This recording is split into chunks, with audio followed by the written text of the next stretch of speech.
Bem-vindo à Interseção, o programa de política internacional do Estadão. O nosso convidado hoje é o especialista em defesa do Estado de São Paulo, Roberto Godoy, e o tema é a China, a disputa territorial entre a China e os países do Sudeste Asiático sobre ilhas ali do Mar do Leste da China, Mar do Japão.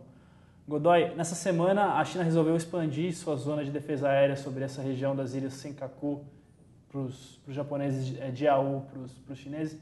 Por que a China fez isso? Quais são as implicações dessa decisão?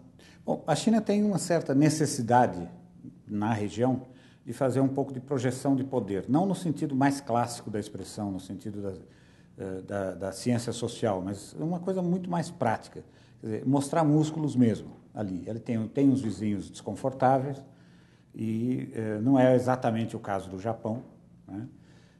Mas tem os vizinhos desconfortáveis ali, como a Rússia, Índia. Então, de vez em quando é bom mostrar poder. Esse é um dos efeitos.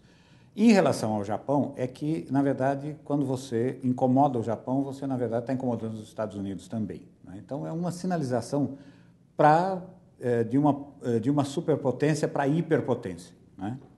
A única da história, que é os Estados Unidos, né? Então, agora, há uma questão absolutamente prática, que é a seguinte: o arquipélago tem uma posição estratégica em relação àquela região toda, aquele mar do Japão ou da China, não é? Ele tem um pré-posicionamento, permite um pré-posicionamento de força muito importante. Você controla todo o tráfego a partir dali, marítimo e aéreo também. Além das reservas naturais que tem também. E as reservas naturais, que aí então a gente está mexendo com o bolso, né? Quer dizer, são reservas naturais importantíssimas. O que tem lá? Óleo e gás. Além de ter um fenômeno, que são os chamados nódulos polimetálicos. Quer dizer, você tem pontos que são grandes, muito grandes, e que você tem uma espécie de... como se você tivesse... uma união, alguma coisa determinando que determinados produtos se agrupam e ficam ali como se fosse uma grande província mineral. É isso que há por ali também, em águas que não são tão profundas como em outros lugares. A China é provavelmente o país do mundo que tem o maior mapeamento desses nódulos polimetálicos. Eles ocorrem também em terra seca, mas são mais raros. Eles são mais comuns mesmo na plataforma oceânica. E a China provavelmente é o país que tem isso melhor, mais bem mapeado, tá?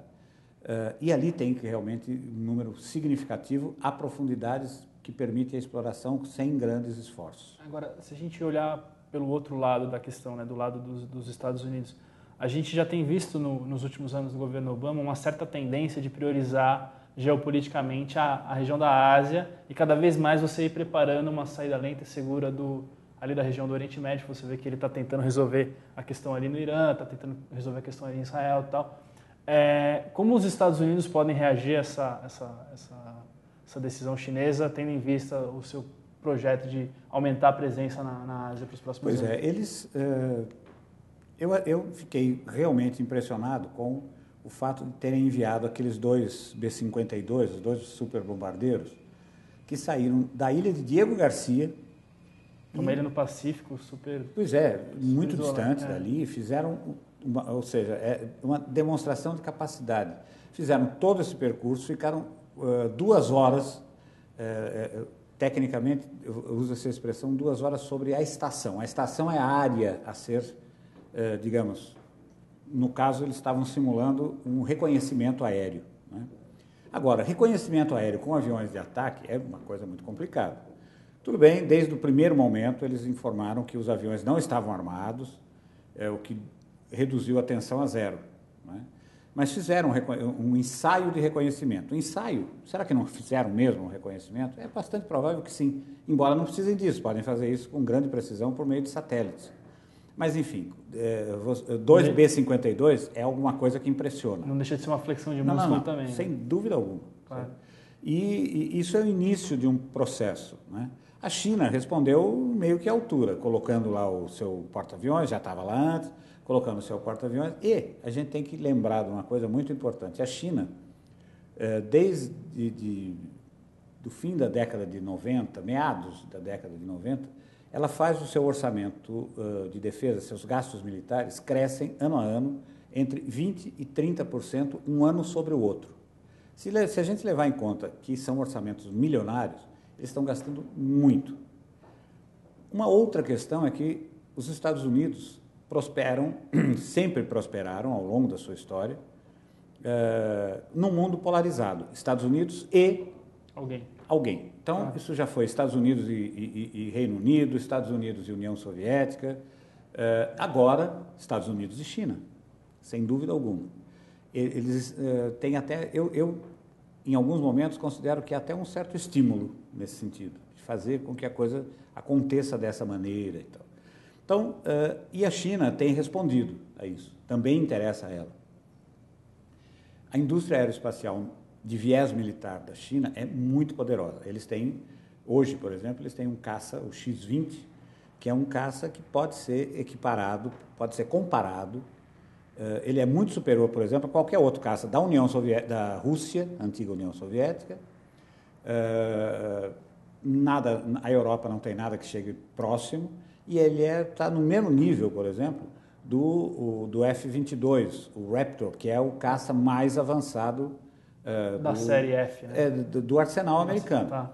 Ele é completamente furtivo aos radares, ele dribla radares, ele usa armas laser, enfim, é ultimíssima geração.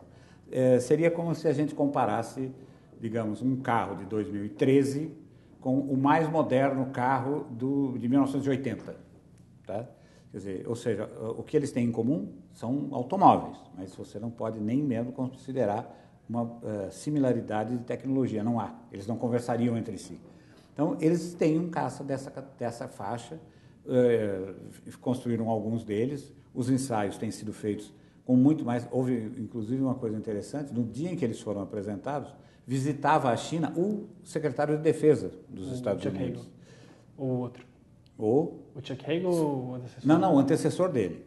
Quer dizer, ele foi uma surpresa naquele momento, né? Os ensaios têm sido feitos sistematicamente, não param nunca, né? A China, alguns desses voos, ela até não faz uma certa... usa isso, faz um certo marketing, permite que sejam vistos, não faz muita força para esconder, né?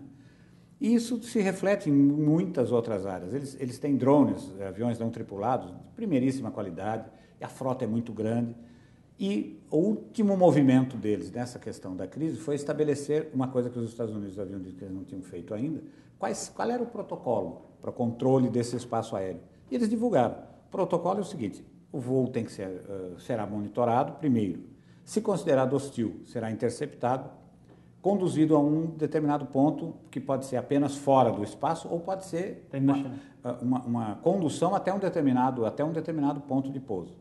Se isso não acontecer, um tiro de advertência e abater o avião. E eles não dizem que são aviões militares, abater as aeronaves que entrarem no lugar. Aí a gente pensa num outro risco. Por dia passam por ali pelo menos 50 diferentes voos comerciais, tanto do Japão como da Coreia. Eu hoje não entraria num desses voos, não.